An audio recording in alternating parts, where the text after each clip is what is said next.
everybody, and welcome back to the Books with Sophie YouTube channel. I am so excited to be back. I was a little bit scared going into this video because I set a very intense reading goal for this year, and then I got engaged, and then I got married, and then I went on my honeymoon, and I was like, yo, I'm not reading at all.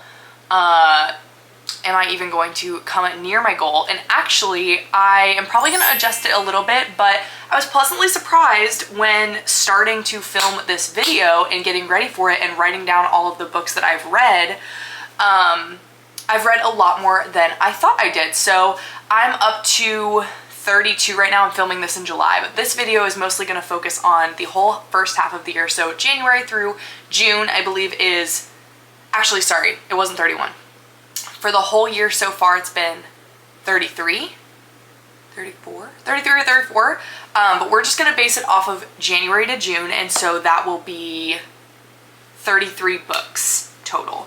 I'm going to just kind of break down all the books that I've read. It has ranged in genres, mostly fantasy and romance, a little bit of YA in there also. And I'm just gonna kind of like go through all those books, give you a yes, no, or a maybe on them. This is all the physical books I read, and then the rest were either audiobook or on my Kindle.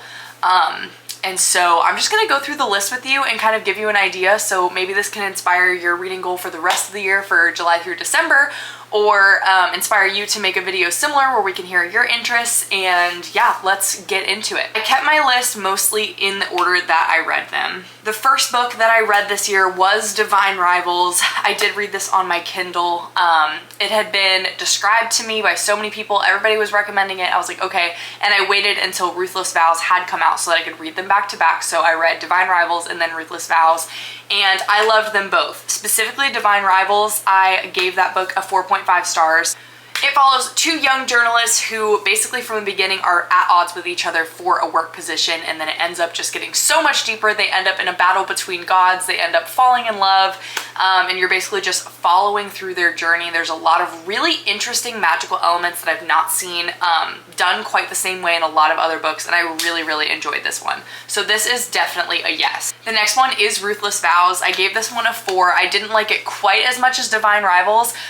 This one gets a little bit more into like the depth, the politics of their fantasy world that they're living in. And because I am so used to really intense fantasy books, I was looking for a lot more depth in those political concepts and things that were in the story. And so I didn't connect quite as heavily with that side of it, but their love story was just so precious. So yes, I still totally recommend. And last year going into this year, I read for the first time all of the Harry Potter novels. I did listen to these as audiobooks. So this year I read Harry Potter 6 and 7, which is the Half-Blood Prince and the Deathly Hallows. These are my rebound covers that I created. For Harry Potter and the Half-Blood Prince, I did give this a 4. I think yes to the whole series. I really believe that it is just such a classic and really brought people into the fantasy world. I think that though they do read much more YA, much more elementary, I do still recommend them to all adult readers because I do think that they explore a lot of stuff that fantasy novels nowadays were inspired by J.K. Rowling and how she wrote these. And so yes, I highly recommend, yeah. Same thing with Harry Potter 7, The Deathly Hallows. I gave this one a 4 also. I don't think any of the books in the series were a full 5 stars for me because they do read very elementary. But I thoroughly enjoyed these. I know that if I had read them as a kid, I would have been just so absolutely obsessed with this world.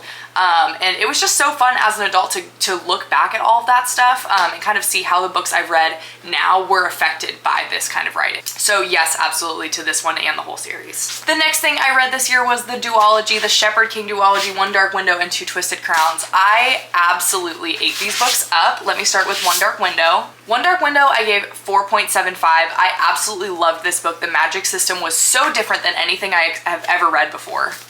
In this duology, we follow Elspeth, who had a mysterious illness as a child, something that is pretty common in this world, and once you read it, you'll know kind of more what I'm talking about. This illness did leave her with some magical abilities. This sickness is part of a curse over all of the land that the people are in. And so our main character, paired with a potential love interest, need to collect the 12 Providence cards, which is kind of what their magic system is based off of, to end this curse. This one in particular in the duology is definitely more slow burn. I really enjoyed that. The romance is there, the politics are there, the magic system is there. It is very, very interesting. This was so close to a 5-star read for me. Absolutely yes. Two Twisted Crowns, the second one in this duology, was also amazing. However, I did rate this one only 4 instead of, you know, higher up like the other one. Again, very similar to Divine Rivals. I absolutely loved certain parts of this, and then other parts just felt like it was lacking. Whereas in the Divine Rivals duology, I really felt like the plot was missing a little bit of depth. Whereas in One Dark Window, the plot was amazing, but I wish the romance was just a tiny bit more prominent. Absolutely yes, this duology as a whole was a 5-star read for me. The next book I read this year is Assistant to the Villain. Actually, the next book I think comes out next month. I'm very excited about it. I rated this book 3.75, not because it really lacked anything, it's just not as intensely amazing as the other books that I read this year. However, I would say absolutely yes to reading this one.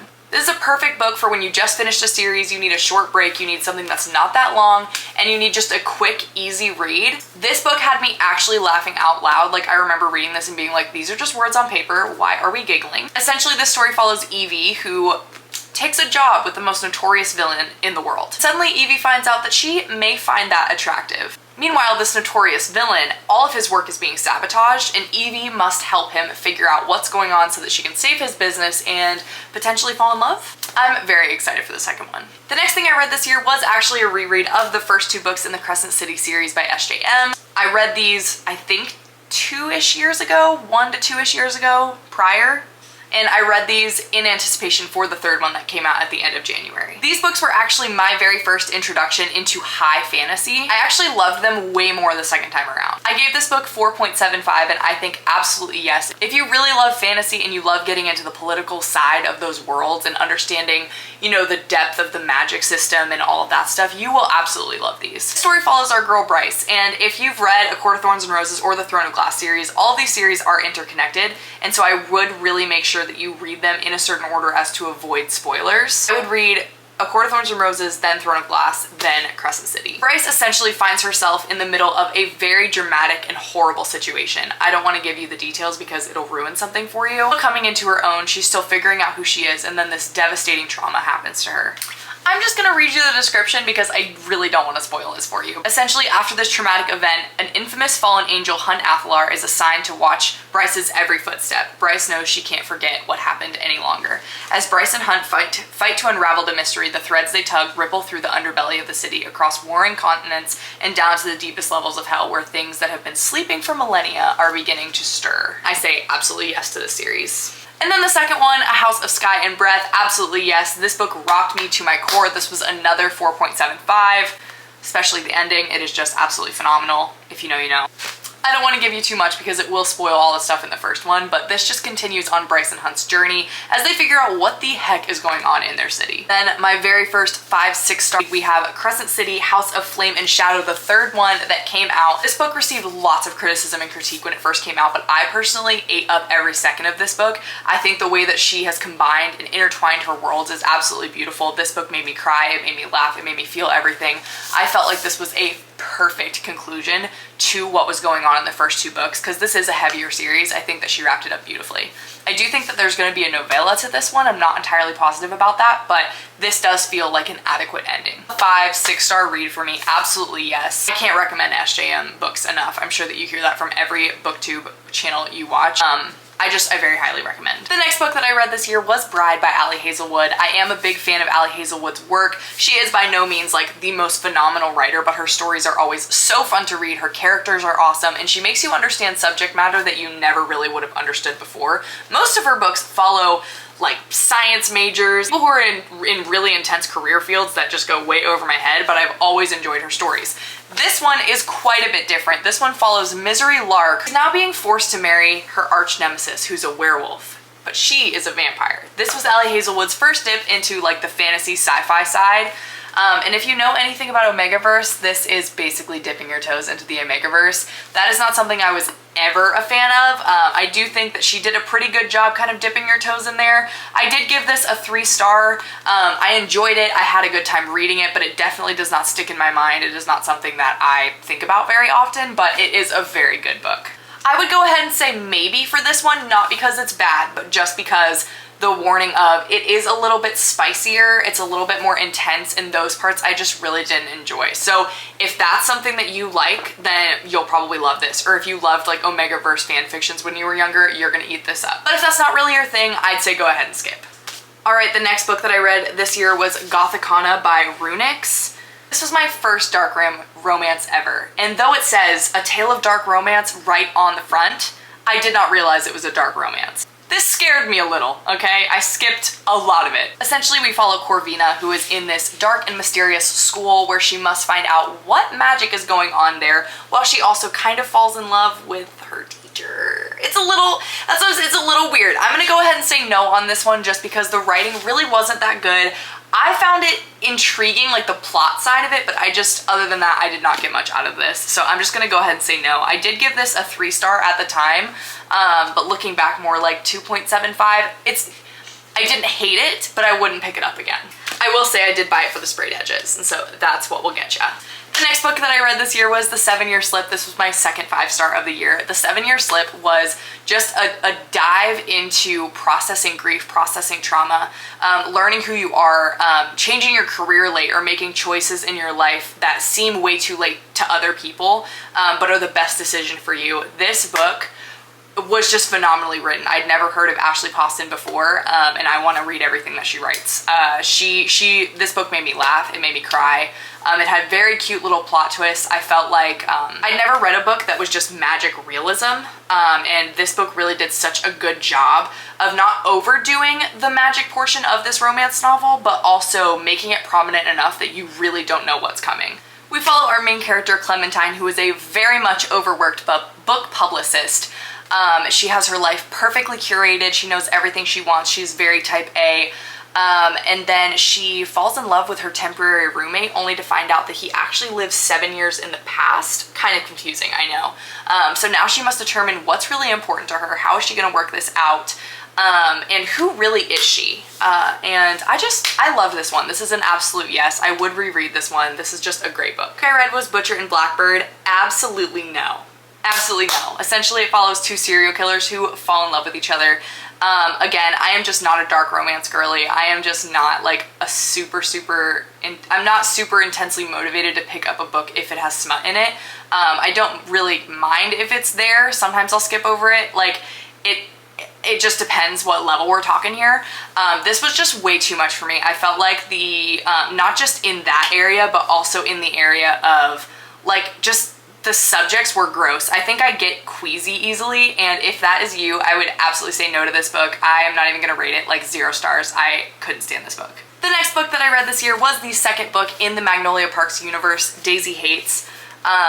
If you follow me on any platform at all, you know that I'm absolutely obsessed with the Magnolia Parks series. Initially, I was not. I read the first book, I was like, what is this? And then I read this one and I was like, oh my gosh, I love this. Essentially, the Magnolia Parks universe follows 2 different storylines that happen at the exact same time. So Magnolia Parks books, which is books 1, 3, and 5, all follow Magnolia Parks and BJ Valentine, and Daisy Hates books 2 and 4, and hopefully number 6 coming out very soon. Hopefully, I'm hoping for an announcement this year. Those books follow Daisy Hates and Christian Hems.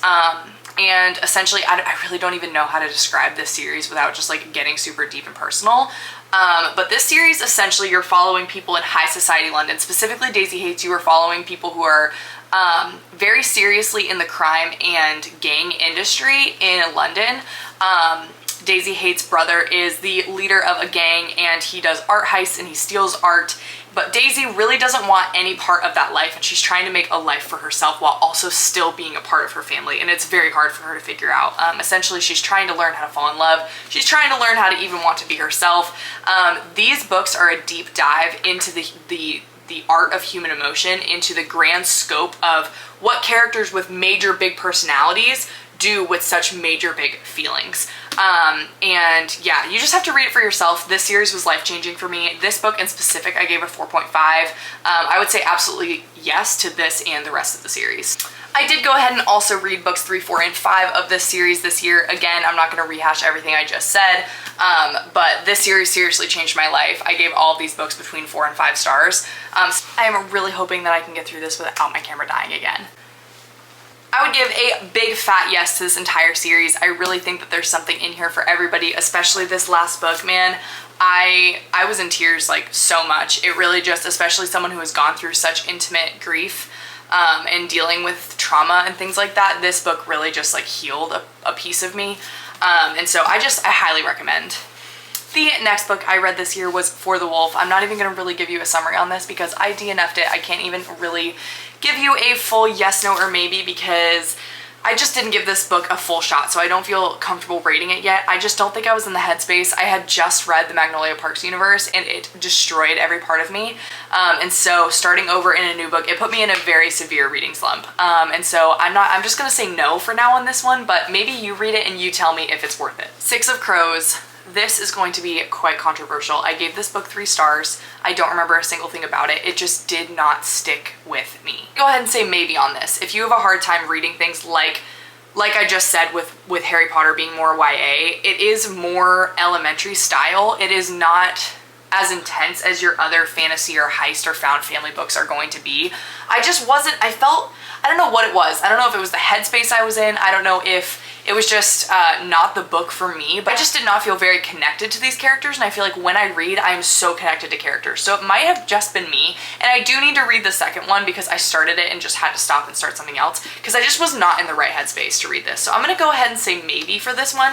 If you usually don't read YA or you don't like things that are like way lower scale than what you're typically gonna read, like Throne of Glass or like Crescent City, you're probably not going to enjoy this. But maybe it is for some people who enjoy YA or enjoy books that are just a little bit more light and you're not as connected to the characters. If that's you, then this might be for you because the actual plot line was very interesting. Next book that I read this year was Binding and Keeping 13. I gave both of these books a 4.5. I absolutely enjoyed these books. I am going to go ahead and say maybe on these just because they do discuss very, very, very, very intense topics of childhood abuse, like physical abuse, like very, very intense, bullying. There's just a lot. I would really look up the trigger warnings. However, I would say that if you're going to be okay reading that, it's an absolute yes. These books were phenomenal. I felt like Chloe Walsh did such a phenomenal job talking about how one would internalize this grief and trauma being a teenager, because these books do follow a girl that is going through high school. We follow our main character, Shannon, who needs to switch schools because of all the bullying she's endured at her past school. Now at home, she's receiving much worse bullying by her father. He is a horrid, horrible man. And we just kind of see her process all the stuff that's going on in her life through high school, being so severely bullied and then going home and facing worse. We then move her to a new school where she falls in love with Johnny, and it is slow burning. The slow burned, okay? The aspect of this book was just so absolutely phenomenal. It makes you laugh, it makes you cry, it makes you like just want them to be together finally. I really, really enjoyed these books. So I'm gonna say yes for the most part, but just please check the trigger warnings. Then I went ahead and read Just for the Summer by Abby Jimenez. Abby Jimenez is actually my all-time favorite romance novelist. I absolutely love her books. This is the 3rd installment to her Part of Your World series. They are interconnected standalones, but I highly recommend reading them in the same order because the cameos are just really special when you know what's going on. The first one is Part of Your World, the second is Yours Truly, and the third is Just for the Summer. We follow our main character, Emma, who is cursed. Every time she dates someone, the next person that person dates is their soulmate. But where's the room for Emma to find her man, okay? But then she meets someone named Justin who apparently has this same issue. So they devise to fake date, essentially, so that the next person that they would meet becomes their soulmate. But what happens if they fall in love? And so this story really does just dive into anxiety, dives into how to deal with things just not going right in life. And Abby Jimenez always pleasantly surprises you with a rom-com having such deeper meaning and such deeper tropes and topics to discuss. I always leave her books with more of a depth of knowledge of how to understand my emotions and my heart more. I can't recommend her books and her writing style enough. I gave this book a 4.75 and I would say absolutely yes to this. The next book that I read this year was Heartless by Elsie Silver. This is the second book in her Chestnut Springs series. Now this, again, is very controversial. I don't like this series, okay? I've tried twice. I'm over it. I do think Elsie Silver and her writing probably would resonate with me more if I did physically read them. That I did listen to over audiobook. I just feel like the romances are a little bit too fast-paced. I feel like I am not getting enough of the plot of the story or really connecting with the characters enough prior to them actually falling in love to really root for them. I'm having a very hard time with that. This book essentially follows a single dad, which is a very big trope for a lot of people that a lot of people love. It's not that I disliked it, it just was not for me. In the sense that I felt like she could have taken these characters a lot deeper. We follow this single dad who ends up hiring a babysitter for his son, and they end up falling in love, but it just feels very, very fast. So I'm gonna go ahead and say no. The next book that I read is The Black Prism, which is #1 in the Lightbringer series. This series is actually a book series that my husband was reading, and I am begging him to read Throne of Glass, and so he begged me to read Black Prism, and so I read this, and I do think it is a phenomenal book. I'm gonna go ahead and say maybe. If you're a fan of Brandon Sanderson, if you're a fan of high fantasy, if you're a fan of way more fantasy driven and like political driven plot and like almost zero romance or zero other subplots, then I would say that this is for you. It just wasn't necessarily for me. I do think, and he did tell me that it gets better as you keep going. So I do plan on keeping going at some point. It's just not one that I'm itching to grab for right this second. I rated this 3 stars, and again, I would say maybe if that's your thing, then you'll probably love it because the way that this author writes is super good. The next 2 books that I read this year were Saving Six and Redeeming Six by Chloe Walsh. This is the 3rd and 4th book in the Boys of Tommen series, following Binding and Keeping 13. These books I did not like as much as the first 2. I gave both of these books a 3.5 to 4 stars. It's not that I wasn't as invested. I think I'm just not the hugest fan of friends to lovers versus like rivals to lovers, reluctant allies to lovers. I don't know what it is. Just there was very, very little slow burn. It was very different than her first 2 books, which is good because that's what she was going for. She was going for adding in different tropes. This book goes through our main character Shannon in the last book, her brother, Joey, and he has a very, very severe addiction to drugs, and that's because of his upbringing where his father was a horrible man, and so he basically just lives his whole life believing that he's going to be just like his father, so he turns to drugs to kind of escape his life. He falls in love with Aoife, who has been basically his childhood best friend up through now from a very, very young age, and they fall in love and they start dating, but this book really does such a fantastic job kind of going through learning what it would be like and his thought process as the addict, and then also Aoife, how she's feeling as the partner to an addict, and how you have to let them go to find themselves in order for them to come together. And I did think that that part of it was really good. I'm gonna go ahead and say maybe on these. Not as firm of a yes on the other ones. Again, check your trigger warnings. She does go really, really deep in these books, and if you are triggered by addiction or mentions of abuse, I would be very, very careful. However, I do think these were well written. I just didn't like them as much as the first 2. Then I did read Taming Seven, which is Chloe Walsh's 5th book that's now going to follow Johnny from our first book, from our first kind of set in this series. I'm gonna follow his best friend, Gibbsy, and I did really like this. I gave this a 3. I'm gonna go ahead and say maybe again. This author is just not for everyone. If you are very like sensitive to trigger warnings, I would just go ahead and say no for all of these. This book was interesting. It just wasn't as appealing to me. Very little slow burn, felt very quick to me. The romance felt quick, but the book went very slow, if that makes sense. I just felt like we knew it was gonna happen, but literally it wouldn't happen the entire time. And it wasn't like a slow burn thing, it was like a, okay, get on with it thing. And I don't mean to be rude, but yeah, it just felt very, very, very slow. The next book that I read was A Court of Thorns and Roses. I'm doing a full reread of pretty much all of SJM's work this year. And so this is the first book that I ever read by her. This is like a 4.9 stars. I know people don't like this one as much. I absolutely loved this one. Think of this one as a Beauty and the Beast retelling. We've got our girl Feyre. She's living in the human realms, and then we've got this area called Prythian, and that's where all the high fae and the lesser fairies live. And her family, by certain means, gets dragged into the world in Prythian, and she has to go and essentially save everybody's life. Meanwhile, she's falling in love with this man who doesn't do a whole lot to protect her while she is going and fighting for her and her family and basically the entire life of this world. And it is really just, this book had me, the first time I read this, had me on the edge of my seat the entire time.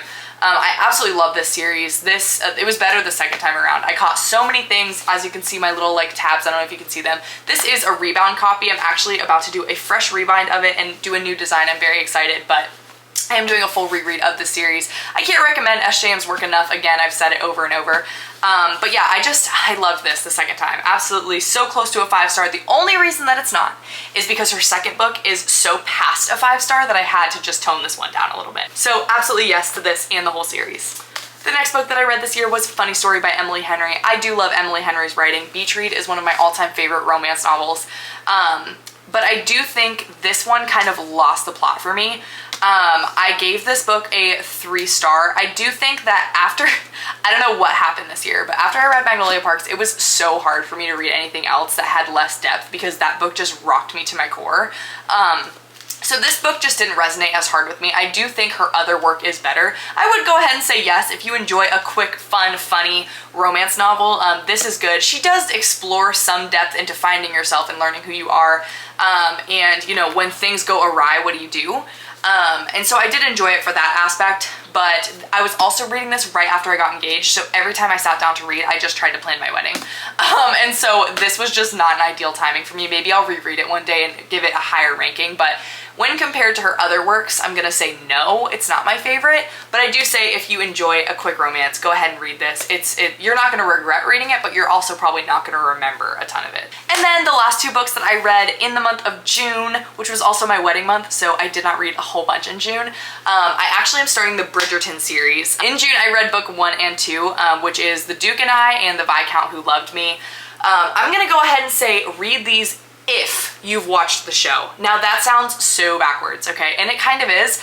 I find that if I were to be reading these books just on their own and having no background knowledge of the show, I probably wouldn't enjoy them that much, to be totally honest. These books are both like a solid 3.5. They're nothing special, nothing out of the ordinary, but because I love the show so much, they're making me enjoy it more. I love the details. I love learning like the inner workings of the Bridgerton family. If you don't know anything about these books, essentially we are in London. We have these very prominent families, the Ton they call them, and these very prominent families, we're in 1800s England. Of course, we're going to be marrying off our young girls and, you know, finding the best political match for these girls. And you're following each person in the Bridgerton family and who they fall in love with. I think that these are written really well. I'm having a really good time reading them, but I'll only say yes if you've already watched the show. That is it for my half-year reading wrap-up. I hope that you enjoyed this, and I'm hoping to get to even more books from July through December so that we can do this all again when I film another video in December. I might do like another half year, I might do like a full year review, but hopefully this will help you add to your TBR. This will help you understand some books that maybe you didn't know about before.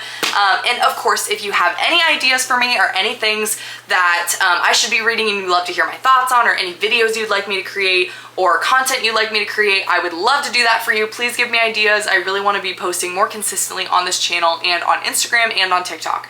If you don't follow me on Instagram and TikTok, it is at BooksWithSophSoul. And yeah, I'd love to be friends over there. Of course, give me any content ideas for over there as well. And another thing that I do always mention in my videos is I do have an Etsy shop where I sell book stickers, bookmarks, and then the biggest thing that I sell is the Rebound books. This isn't a good example, okay, because it was the first one I ever did, but I do really, really nice copies of books. For people, I can do custom ones. I have a few sets on there already, including Magnolia Parks, A Court of Thorns and Roses, Throne of Glass, about to be the first 4 books that Emily Henry wrote, and so many others. And so go check that out if you haven't. I will have that linked in the description. And as always, I'm so glad that you're here. Thank you so much for listening to me talk about books, because if you didn't, I would be talking to my wall anyways. But yeah, I love you guys, and I hope that you have a great night, and I will see you next time.